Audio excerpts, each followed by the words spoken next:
Hey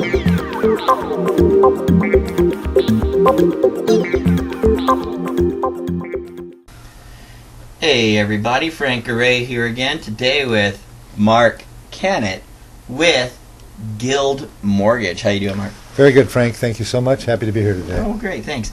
You know, Guild Mortgage.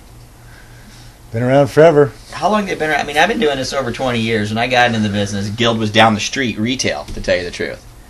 Over 40 years? Yeah, over 40 years. Yeah, so you're still here, even through the crunch and the credit crisis and all that, huh?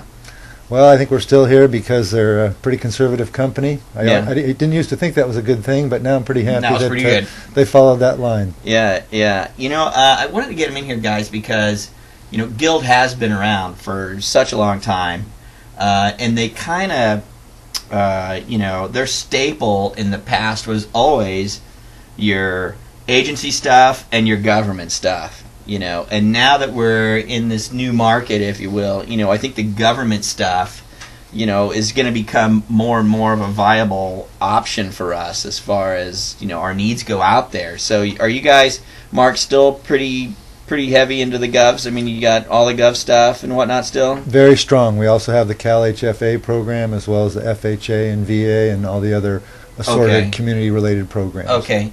Well, let's just kind of go down the gamut here. Of course, you've got all your typical Fannie Freddie stuff. Yes, sir. So we don't really need to deal with that. I mean, everybody knows what that's all about. You know, blah blah blah. You know, yada yada. Okay.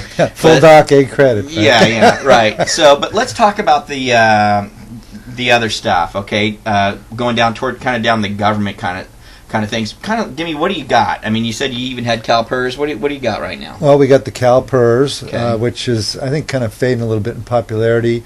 The My Community seems to be getting a little more popular now, and this CalHfa seems to be a real good product to have in your arsenal today. It does a special deal for teachers, and it has some very nice features to it for first-time home buyers. Okay, so let's go ahead and talk about the CalHfa a little bit here. I think very few of our people really entertain doing CalHfa simply because they're not exactly sure how to do it, and it's confusing to them, and there truly is more paperwork involved, right? I mean, absolutely, Frank. Yeah.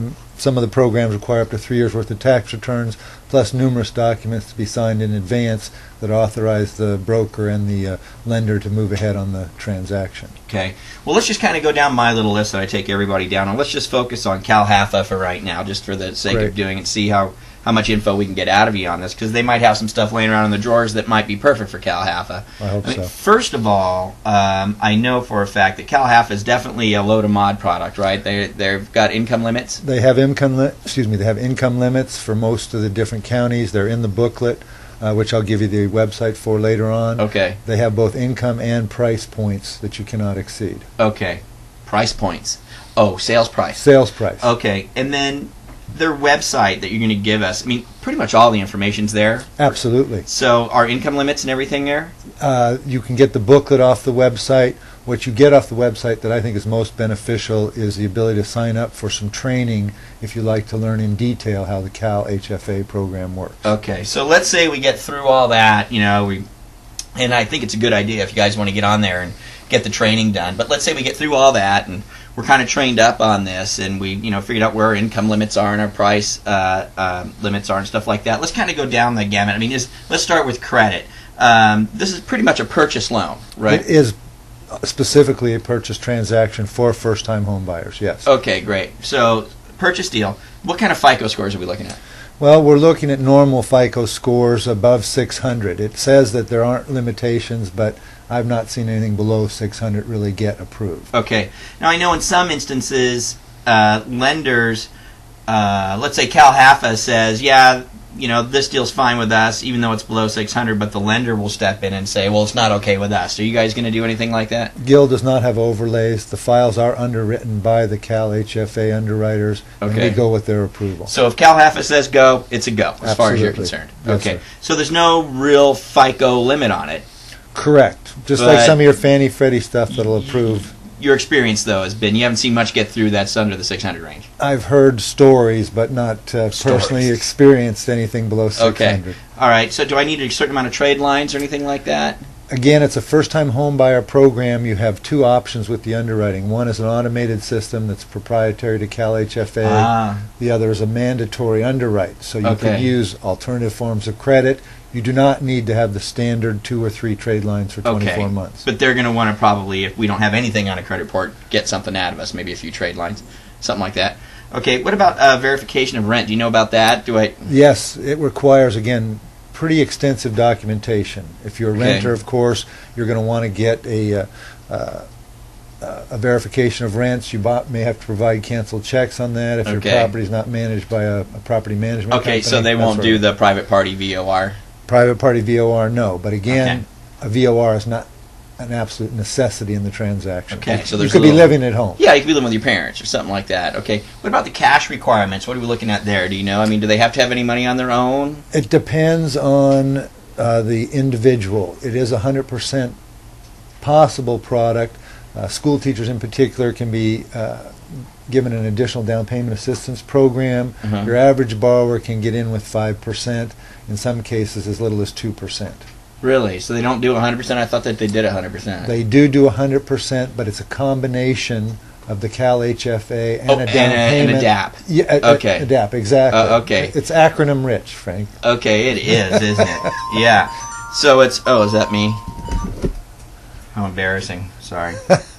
I left mine in the car. Okay, so now, but these down payment assistance programs, they're city specific, right? No, they're state specific. They're also actually employment specific. School teachers, firefighters, policemen, that sort are. So there's special down payment stuff that you can use with the CalHfa if you're a policeman or a firefighter or a teacher or something like that. Yes. And then, but the other down payment assistance stuff is state specific, so we can get these these DAP products from CalHfa, basically? It will work in conjunction with that. The website will clarify as what they can get. Down payment programs change fairly frequently. Okay. All right. So, but they don't need reserves or anything like that? No. Nothing like that. Okay. So, what about property types? Do you know what kind of property types they're looking for here? Well, it is, again, a first-time homebuyer program, so single family is your typical requirement.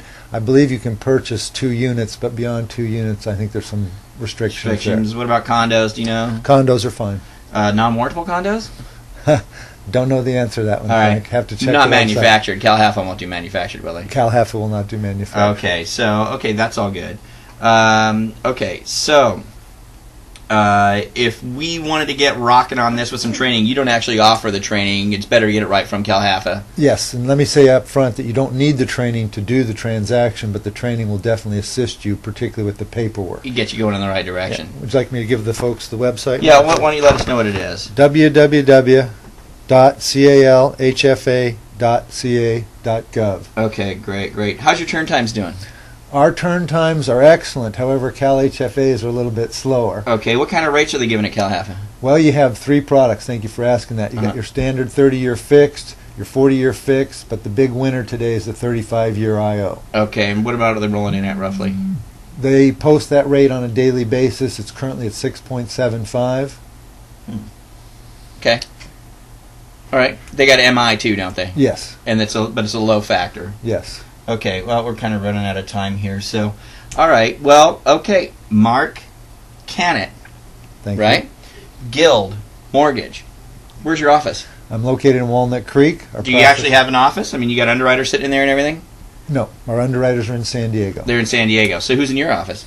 I am. Just you? This time that would be just me, Frank. So if we wanted to kick somebody's butt, it would be your butt down in Walnut Creek? It would be. I'd be happy to give you my cell phone. That's not too far for a lot of us. Yeah. Hey, Marc. I come to your office, you kick my butt. There you go. Yeah, come in and show up. Marc over at Guild. Guild, they've been around a long time. They're kind of a staple in the industry. They got all the stuff, but especially with this CalHfa stuff, you might give them a call. Thanks, man. And we are an approved lender with first priority. Always good.